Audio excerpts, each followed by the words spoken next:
Welcome back, ladies and gentlemen, to another episode of ATG, the Syndicate. Today it is myself, Jeff Black. I got my good friend, Jason Theobald here, Scooby. We're without our bro, Jason Roberson. He is off selling businesses, entertaining guests, and living the high-dollar fancy lifestyle. But today we're joined by our good friend, Vince Pitstick. He is flown all the way up from Tampa. We're doing an all-nighter. I never stay up past 7:30. I've got coffee. We're making this work. But today we're going to talk to you about something that this is going to be well ahead of anything you guys have probably heard related to health and fitness. I know it was a little out there for me when I first got brought in to know it a little bit about it from Vince and Jason. We're going to talk about something that Vince has coined, and literature research is starting to show, there's something there. Overactive Immune Disorder, other known as OID. So with that being said, let's get ready. Keep an open mind. That's all this is about today. It's going to be a new lens to look at old problems that have long, maybe answers been hard to find, inconsistent with finding, and where there's a new way, often there's hope. So with that being said, Vince, let's break down what OID is, Overactive Immune Disorder. First, as more of a tagline, if you ever met someone that suffered from a chronic ailment and nobody knew what it was, if you've ever noticed the problem that people have in menopause, if you've ever noticed your metabolism slowing down, if you've ever noticed that your body starts getting all haywire and crazy when you get way too stressed out for way too long, if you ever seen people with the same symptoms with different autoimmune disorders, if you see all the things we see post-COVID with infertility, with randomly dropping dead, with kidney issues, with heart issues, children having high glucose levels at 3 or 5 years old, 25% of the population being diabetic or dysglycemic at such an early age. What do all these have in common? They have an immune system that has gotten overactive or is run wild or is running imbalanced. And why would a health coach with 18 years of experience be able to talk about something 10 years before the medical system brought it out and has now begun to talk about it? And that's because one of the number one things, as I've told you gentlemen before, I like to kind of think I'm the resident guest of the podcast now. Right. You've been with us a long time. 2019 is the early days of the old one we did. Yeah. I hope I fill in and fill the shoes of, well enough. But you do really well. Yeah, good. Yeah. But is that all disease is metabolic, as we've said, and that when people were having trouble losing weight up to 15 years ago, I've been tracking this beast before I knew its name. I kind of like to think of myself as a tracker in the wilderness. And what happens when... Think of Revenant. Yeah. Right. Or I look at myself as a detective, a physiologic detective. And I knew that I was looking at a footprint of a criminal at the scene of a crime that we could not catch. And that's where the journey begins, and why, if you really listen to this podcast, anyone listening, in 5-10 years from now, you're going to be like, they had the whole answer 10 years ago before the world did. And this podcast will be something that later on that the world will come to understand, that the technology of what we're discussing will become the forefront of longevity, will become the forefront of genetics, will become the forefront of solving the obesity and health crisis in this country. That I know for certain, which is why all of my teams, we are fully all hands on deck with the information and trying to get the word out about this particular topic. And now, even though we went through, I know Jay and I went through a lot of criticism and rejection for these ideas. Now today you're seeing medical literature all over the place begin to talk about more about autophagy, talking about what's called IMID, immune-mediated immunologic disorders, right? Or immune disease. What does that mean for an average person who's like, okay, because now we're starting to get already up there with the words and acronyms. What does this mean at the base? How does this relate to a person? Because the way I always tell people, because I came back from Health Hybrid Summit, and they were like, what did you learn? I'm like, well, I learned about a little bit more about overactive immune disorder. Yeah. And they're like, what is that? I'm like, well, if you could think of like autoimmune issues on steroids, but involving just a lot of normal people, is how I was kind of like trying to put into words. But I know you could do it way better than me. So let's give it better justice here. So you remember too from the Hybrid Health Summit when I had at the end, I had everyone stand up whose lives had been changed after the whole there was about fitness industry. 25% of that room moved. got up, right? Yep. And so I knew, like I said, we're going to talk about a topic you're naturally going to want to resist at first, but then if you sit, listen long enough, it's going to answer all the questions that you have about things that you couldn't explain. I want people to realize that the human body is fundamentally broken up into 11 systems, 11 organ systems. And those 11 organ systems, they do different things, but the one of the systems that isn't an organ system is the immune system. So there's the lymphatic system, gastrointestinal system, endocrine system, right? But there is no immune system. And that's because the immune system is in every system that you have. The immune system actually is what drives anywhere from 60 to 80% of your daily inflammation in your body. So we have to understand, before I think we understand what the immune system does, we have to understand what inflammation is. And so a rudimentary answer of what inflammation is it's the messenger for regeneration. It is the bringer of life. And we don't realize that. Inflammation is the bringer of life. Without inflammation, you would die. Yeah, I mean, that's how you heal, right? Yeah. The first thing it gets red. You cut yourself. Inflammation is merely the stimulus for regeneration. Mm-hmm. And then the problem is if the stimulus gets too high or it's too intense at one time or goes on for too long, you now get degeneration, or you get tissue degeneration. So you go from regeneration to degradation, right? So microdermabrasion is another good example. Everyone can relate to maybe like sloughing the skin off their face, and what happens? You have like fresh new skin because it induces new cells to be made, and it cleans off the surface. But if you were to do microdermabrasion twice a day, every day, you would actually start seeing tearing and breakdown and reddening and swelling. Yep. So I want you to think of when people have problems that they can't figure out where they're coming from, it's because they're going to a medical system that only looks at the 11 systems, and no one's paying attention to the immune system that is in all 11 systems. Almost every medical mystery that you can possibly think of, if you watch this podcast today, I could give you the roots of how to solve it. And that's how revolutionary the discussion that I'm trying to have with you today. And some people are going to go, this guy is so full of himself. And it's because I have been tracking this silent killer for over 18 years. And now I got that motherfucker. Can I say that motherfucker? Yes, you can. I got this son of a bitch, and I've given it a name, and I know who he is, and I know how he moves.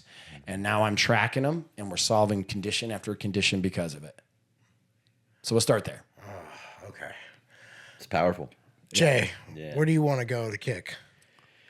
Well, we've already defined inflammation. Yeah.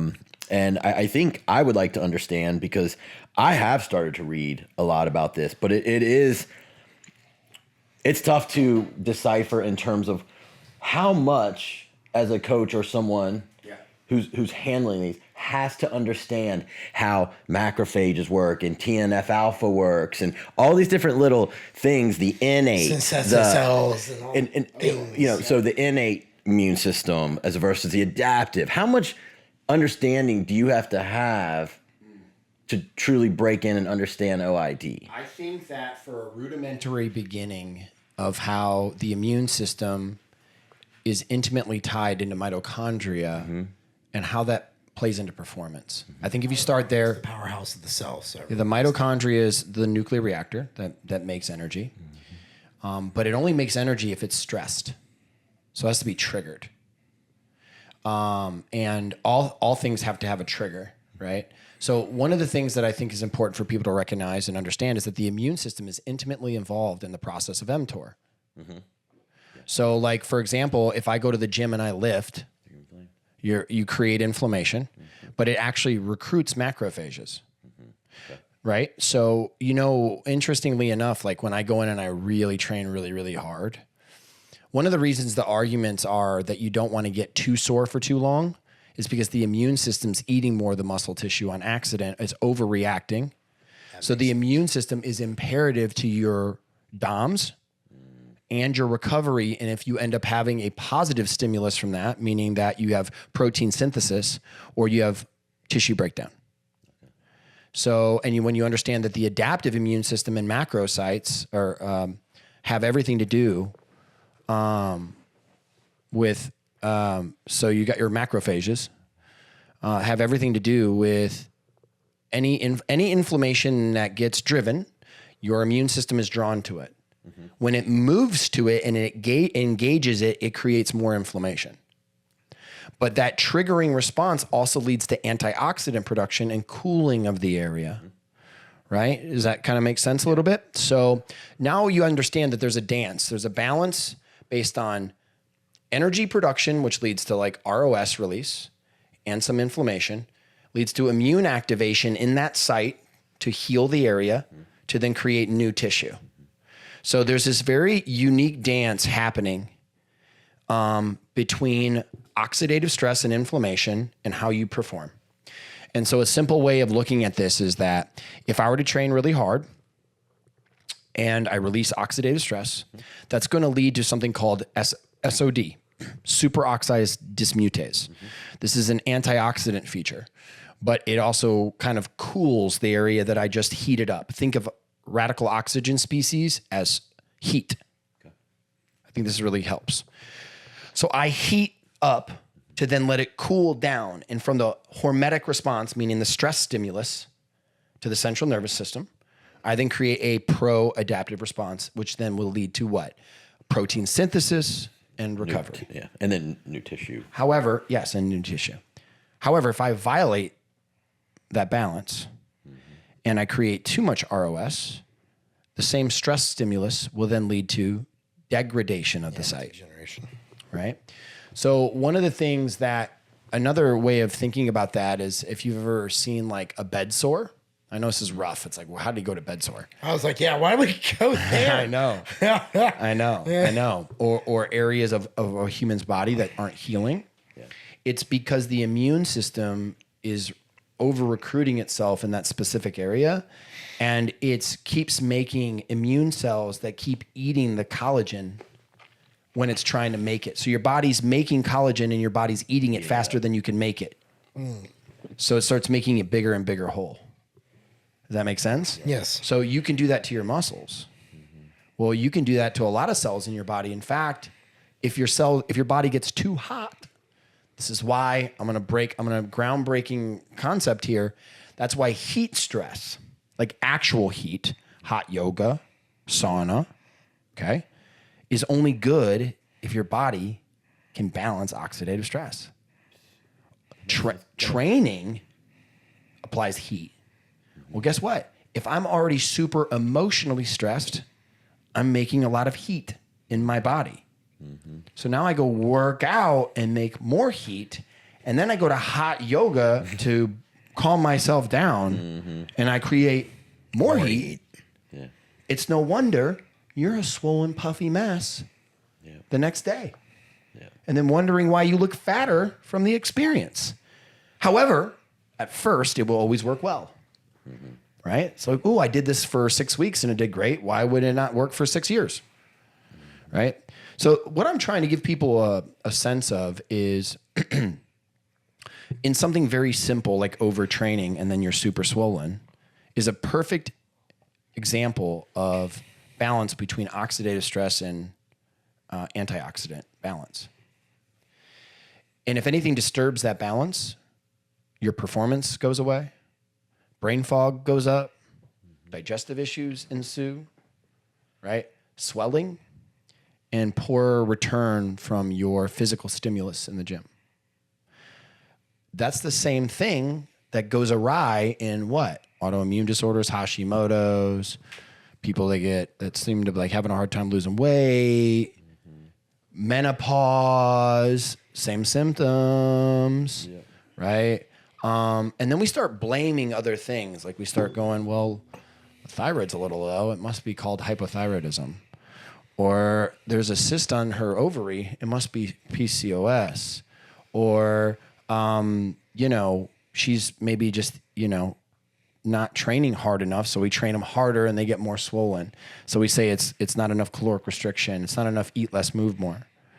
Well, we try to give it a name to describe what we're seeing. And this criminal is very tricky because this criminal leaves a trail of evidence that would put you on the path of another person.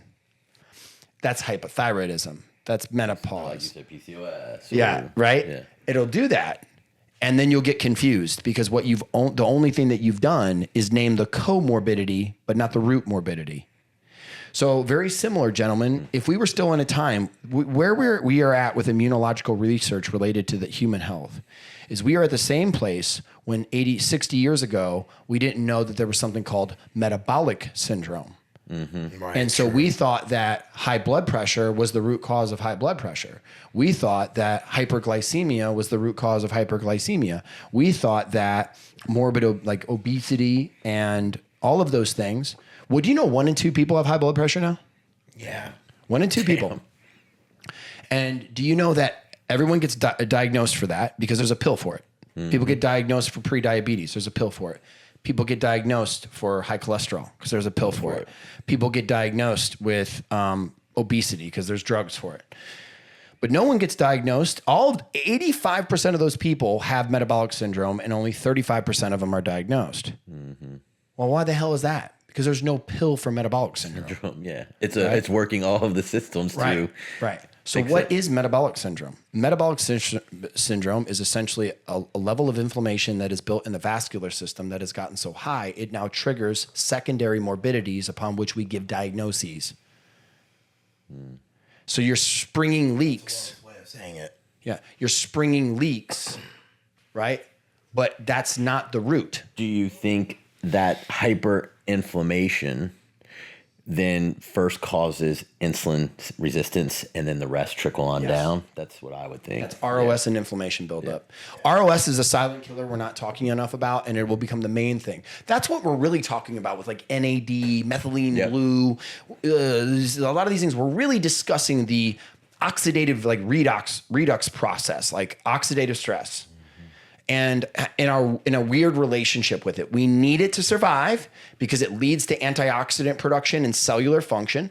We produce it as a waste byproduct of producing ATP. Mm-hmm.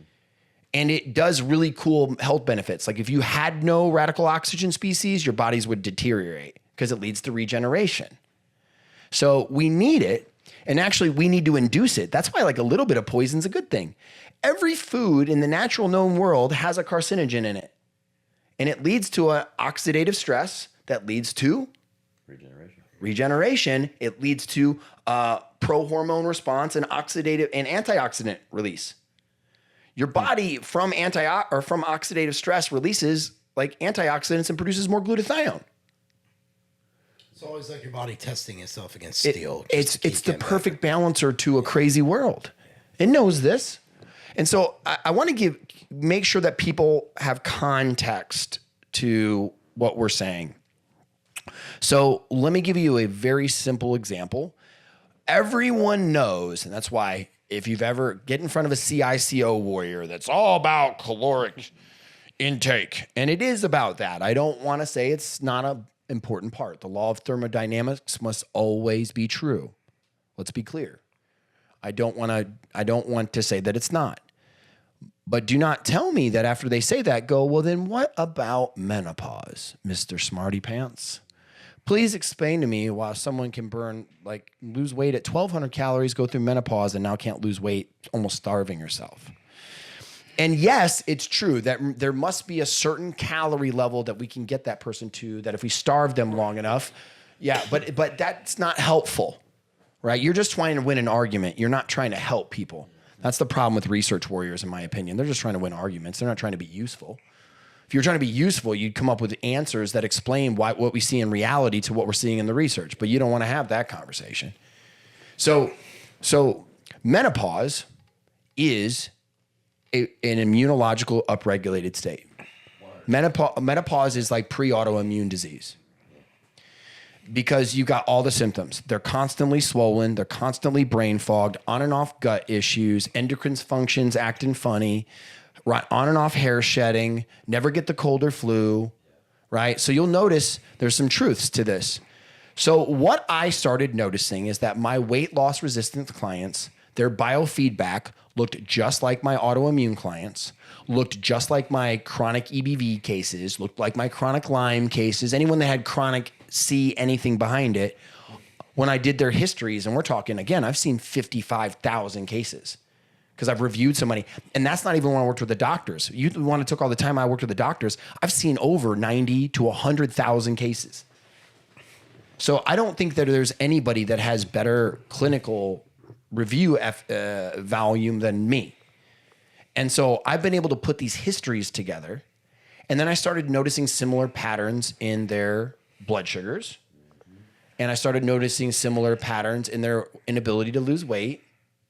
And then I noticed all the similarities in their histories, like their symptoms history.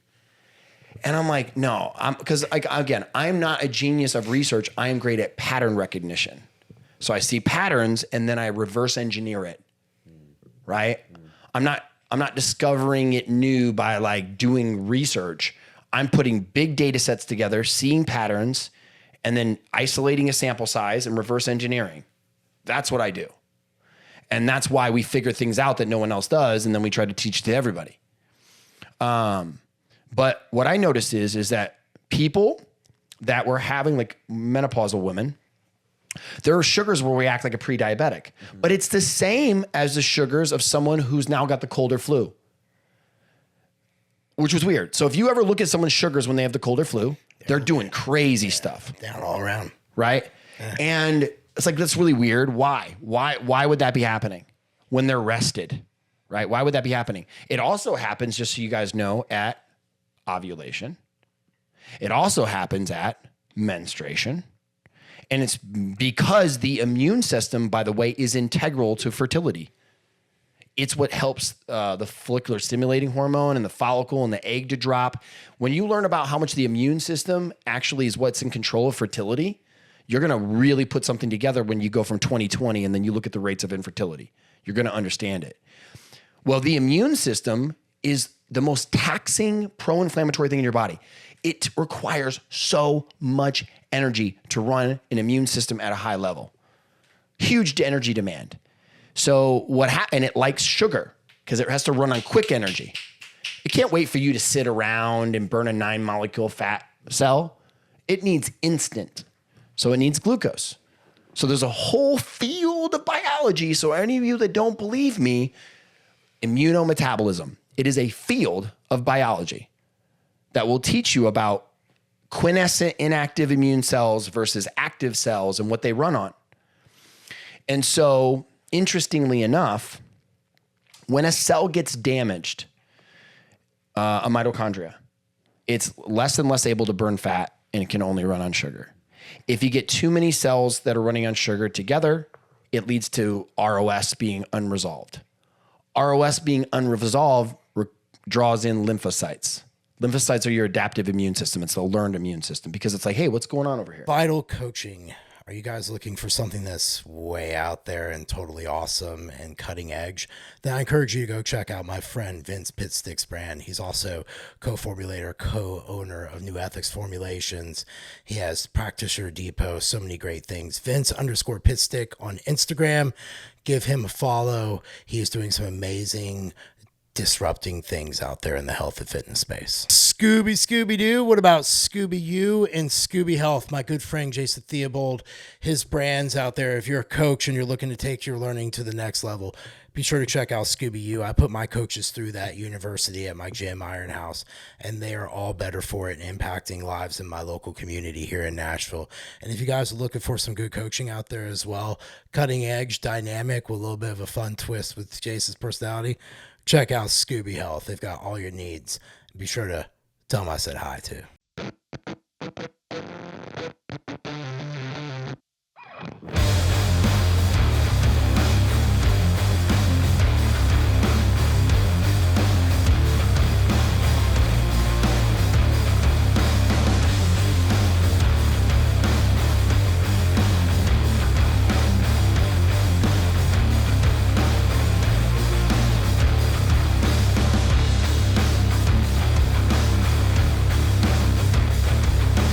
So like lymphocytes, they have to move fast.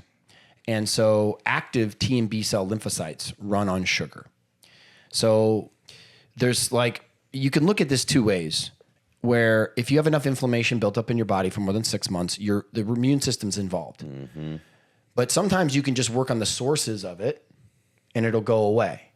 But what about the people where you work on the source of it and then it comes back and it's worse? So by sources, you mean we've helped your gut. Yes. We've looked at your hormones. We've done these things. We've done all the things we know to do. And it's still not. And one of the biggest signs of it is that autophagy gets rid of immune cells. So if you go back to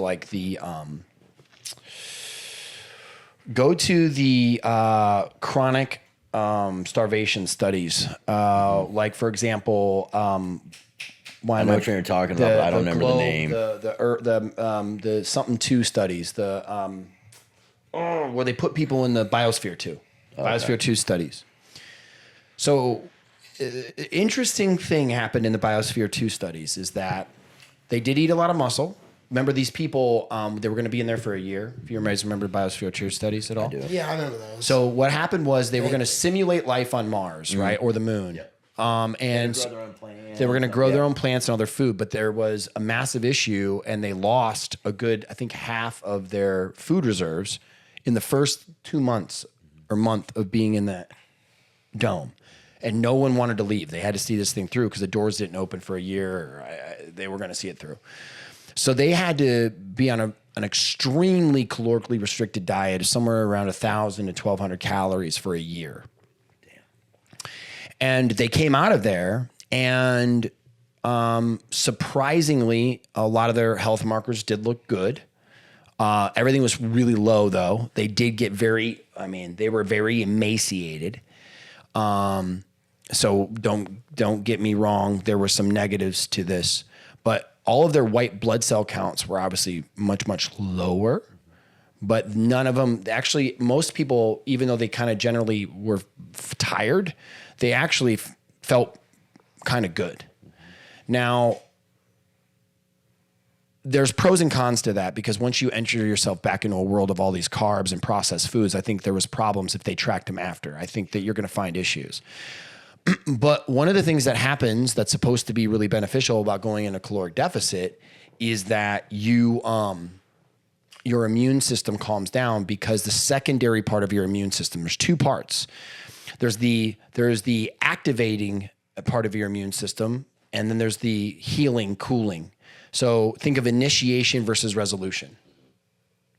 All you need to know is that when you go to work out, you create a lot of you initiate inflammation. Right. Those are called M1 macrophages and then activation of T and B cell lymphocytes. They go out and go, come on, what's going on out here? And they cause all this inflammation. That's good. They want to tear shit up because you want to stir it up to create regeneration. Well, those aren't the cells that do that. The cells that do that come after it. And like in a woman, T regulatory cells are really important because they calm the immune system. And then M2 macrophages. Okay, so there's M1s and M2s. And so M2s come in, and it's not this simple. Like if you were to talk to an immunologist, it's a little bit more complicated. You got the innate immune system. I just want to give you just a very small gist. So you start a fight, and then because you trigger it, then the secondary immunological response, which by the way is independent of the primary. So your secondary response isn't always directly the same level as your initiated response. They're independent. This was a big shift actually in functional health and all of inflammation, by the way, just 10 years ago. We thought it was one system. They are independent, and that matters, okay? Because then the trigger event may not trigger the same size event in your resolution. So you might be left with unresolved inflammation. Does that make sense now? Mm-hmm. Yes. Right? So what happens is, and that's why the dawn of SPMs, because it induces M2, it induces resolution. It's a different take on inflammation. But I worked out, and if I work out a couple days in a row, I might be swollen, I may be tired. How many of you have experienced that when you stop at the gym for a long time? maybe you guys haven't done this in a long time. I'm taking a week off and I drop like 4 or 5 pounds of water. Yes. Flushed. I look better after 7 days. Yes, right, because you're getting rid of some of that residual inflammation that sits there, but you kind of need the inflammation when you're building muscle. Yeah. Water retention is just a part of mTOR. Like, live with it to a certain degree. Now, you got people who's got really good bodies that are just these guys that are just these masses of men that just look amazing all the time. It has everything to do with their metabolic system and really cleaning up all resolved inflammation really fast and not going into a catabolic state ever. They're always in an anabolic state. And that's why they can train for like 7 hours a day and gain muscle on less calories. It's so interesting. I would argue, though, that if we did collective population studies, there has to be a biological cost to that. And if I had to bet, it's in lifespan. Yeah, there's some. You're always in mTOR. I mean, there's always a cost. You're not getting your autophagy. I mean, if you're always in mTOR, you're not going through autophagy as efficiently. There's always a cost. And I don't know, can any of you think about, except for like Arnold and Stallone because of like the money that they have, can any of you remember the Greek god bodies' lifespans being very long? No, do you know anyone that's But I don't lasted? know if we have enough data yet. Dare say the chances really getting past 40 back then were probably hard. Aren't our idols just now getting to that age? I do. I'm posing that. I'm going to leave that out there. Again, remember, there could be a lot of bias here. So like this is observational at best, but I would love for people to pay attention to that. I think we know those who lead a lower calorie lifestyle, those who fast, being all these modalities, they're going to live longer. I mean, I think we know that. So like well, I don't know about that either because it sounds good at first until you get too thin. And then the number one risk when you're older is breaking a bone. Yeah. But I mean, like, you know, back in the day, what was it? One of the Asian countries, they didn't eat a ton of calories and their lifespan was the longest on the earth. I think it was Okinawa, maybe. But interestingly enough, blue zones, most blue zones don't. They all usually have periods of fasting, but they eat a lot of carbs, calories. Yeah. Right. So that's interesting about that. So a little bit, but I think it has way every blue zone place. We're gonna find out it has way more to do with stress and has little to do with your food. I guarantee if you lived like a monk and you ate cheeseburgers, you'd live way longer than a stressed out vegetarian. Yeah, no, I don't doubt that. I don't doubt that. I don't doubt at all. We think that food, I'm telling you, that's when I got into the immune studies, I was blown away. Okay. I want to pose to you guys what we think we're seeing with diabetic children and pre-diabetic children. You can't eat enough fucking ho-hos to have dysglycemia by 10. Because food is only responsible for 20% of your inflammation, even when it's really pro-inflammatory food.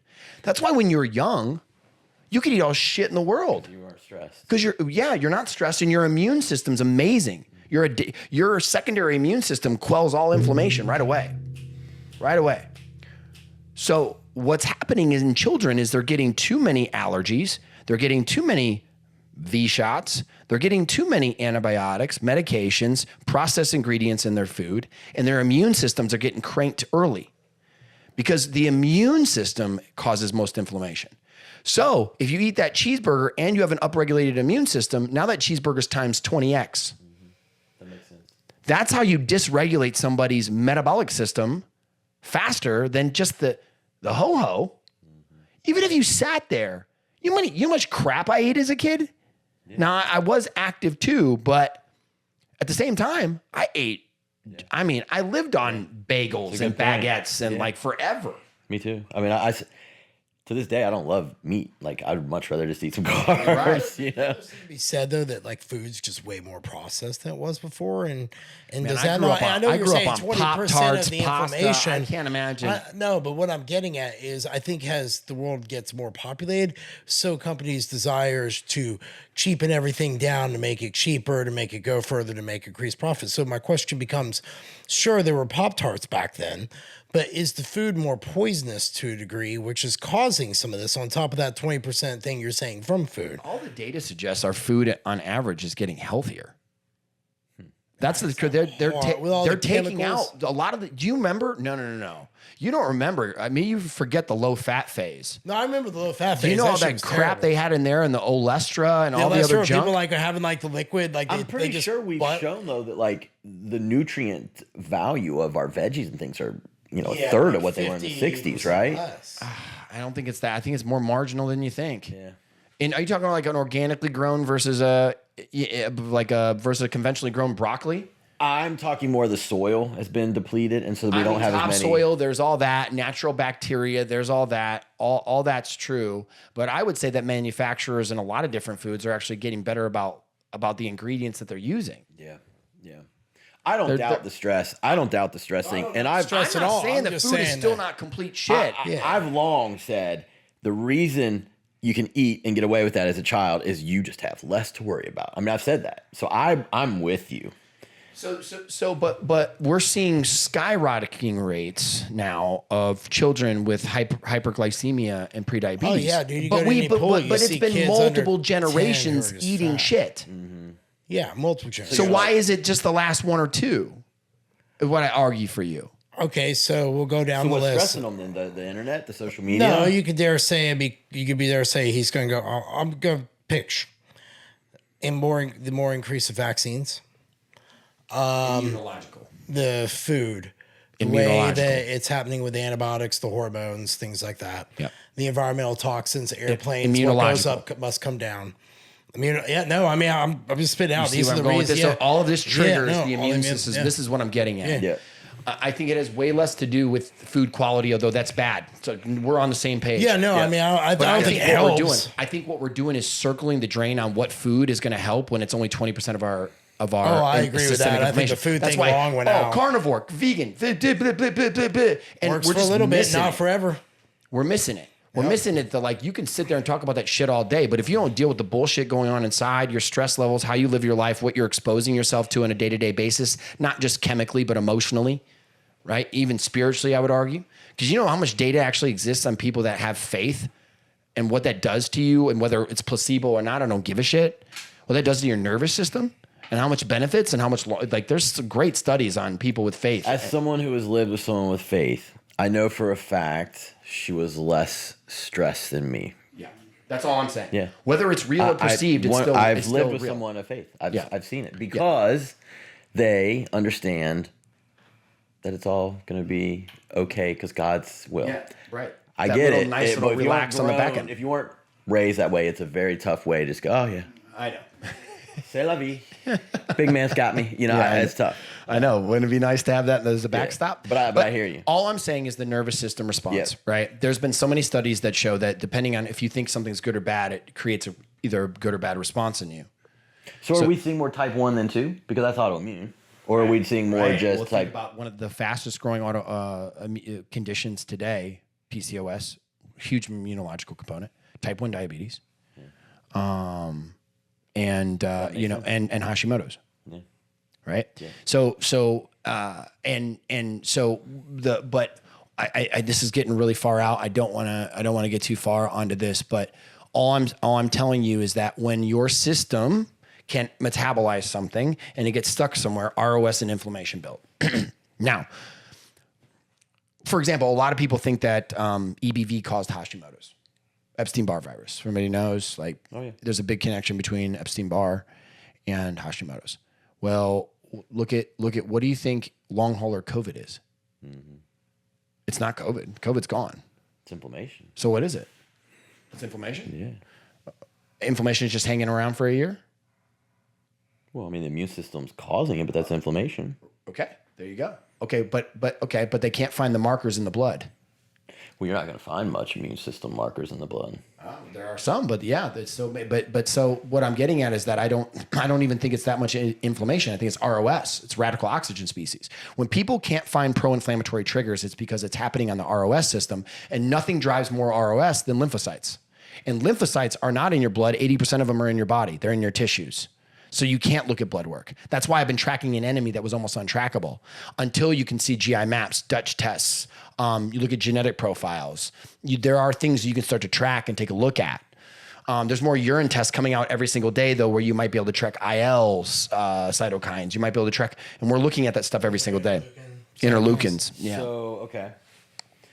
So the immune system then highly involved in weight loss resistant cases, much deeper cases, these serious cases that you're working. Okay, so we have that. So we've established that someone is looking at that in terms of what's going on internally.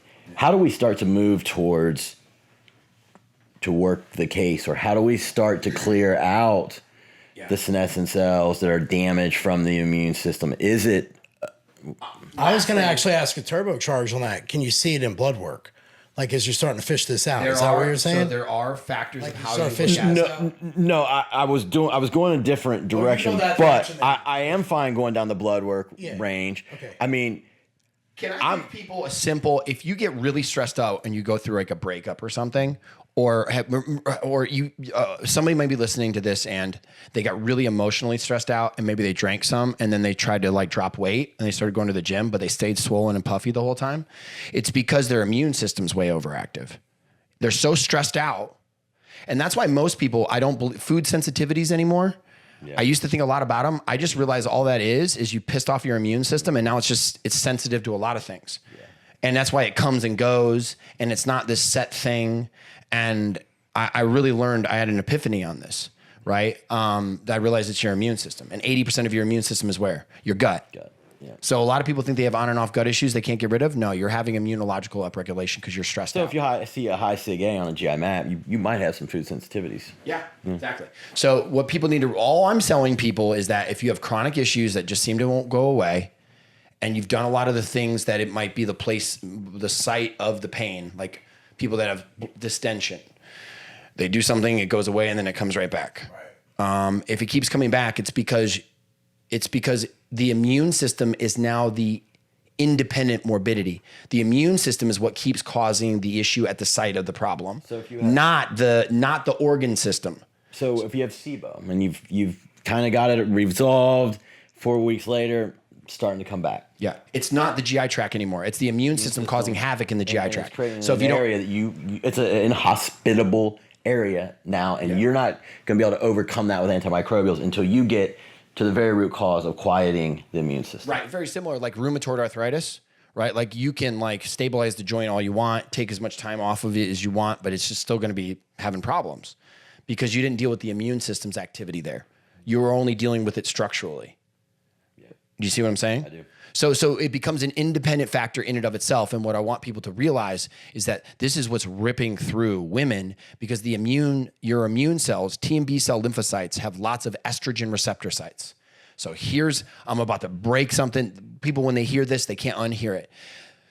So the challenge and why your immune system gets more active is one really important point is that your immune system is directly involved in women with fertility. So it's supposed to get highly active when your hormones get really high, and then it'll get active when your hormones get really low.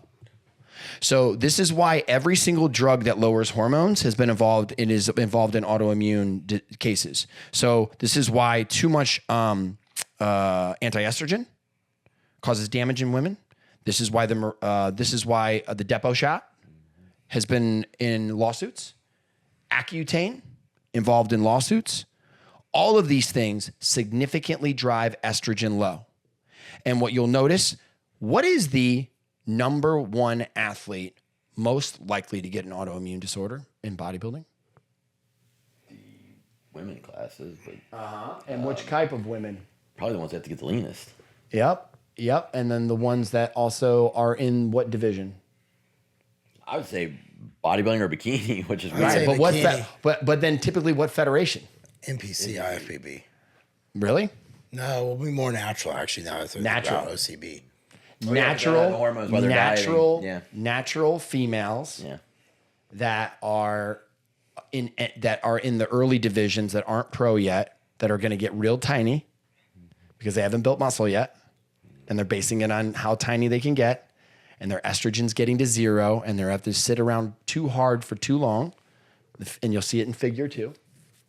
You don't see it as much in the in the higher levels, where you have to keep more androgens, you'll notice that. Well, androgen would be calming to the immune system, right? Androgens are calming to the immune system, which is why 80% of autoimmune disorders are female. Right. This is why 80% of long hauler COVID is female. This is why up to 60 to 70% of the chronic disease that is unexplained is female.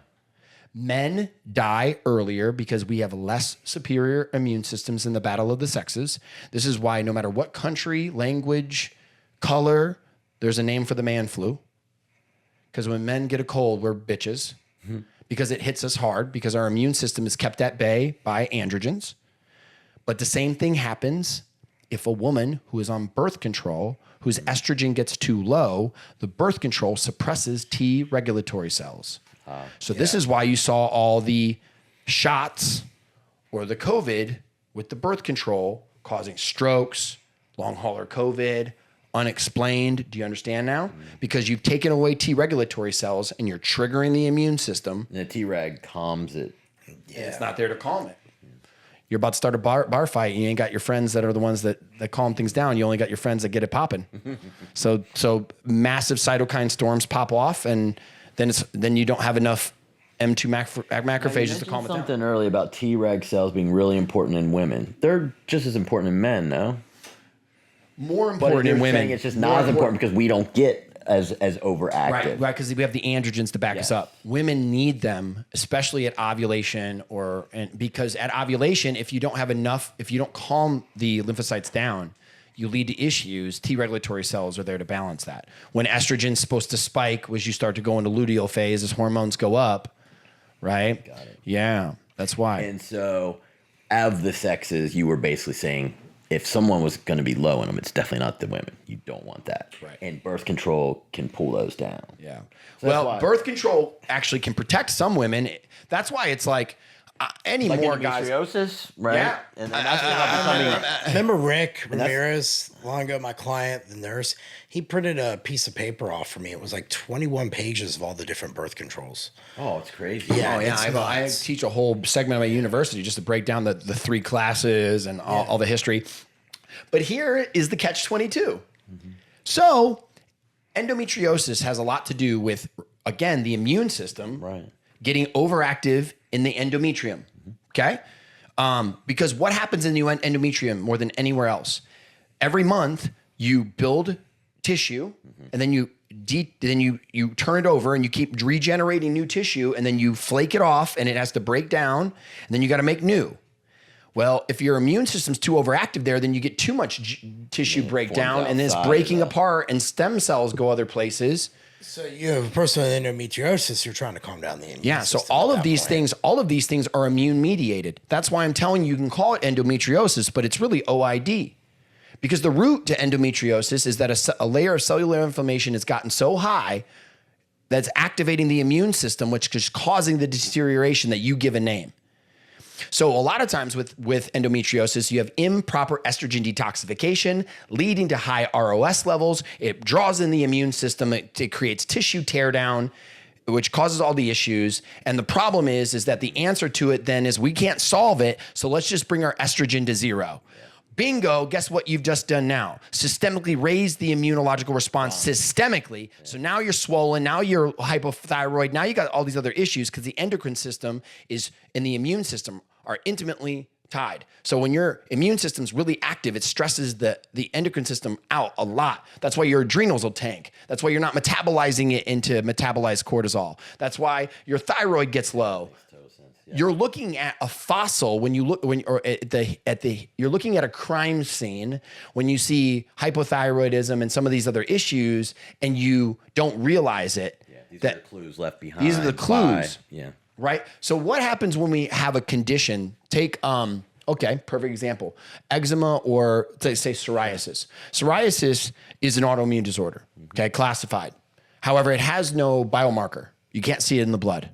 So how do they diagnose it? Well, the medical system has created a list of criteria.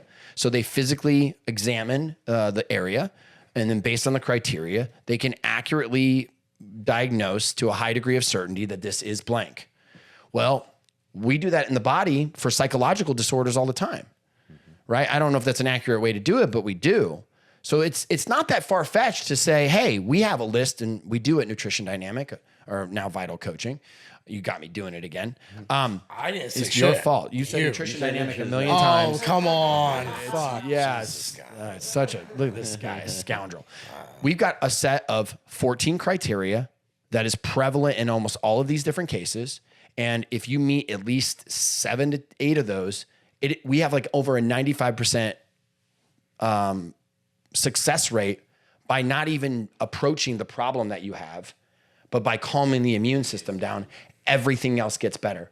We're getting people pregnant. We're overcoming different, almost any disease that you can think of. We've been having success in Parkinson's. We've been having success in Asperger's. We've been having success in almost every single condition that you can possibly imagine in America today. And my team we're watching it happen. And people on the outside don't know what we're doing. And they're like, oh, they're just shoving them full of drugs and doing this and that. And they have no idea what we're doing because they don't understand. Because we're looking at symptoms from a totally different angle. And until you have this paradigm shift that what I'm looking at, right, isn't just about where it is. My elbow hurts. My brain is foggy. My stomach is distended. Okay, that might be true, but that doesn't mean it's where it started. So let me ask you a question. So you mentioned earlier about damaged immune cells and how it starts to build up. Yeah. So we've, I think, broached the topic of autophagy at some point and what that is. Yeah. That's got to be the way through, right? I mean, you got to start getting that highway that's jammed clean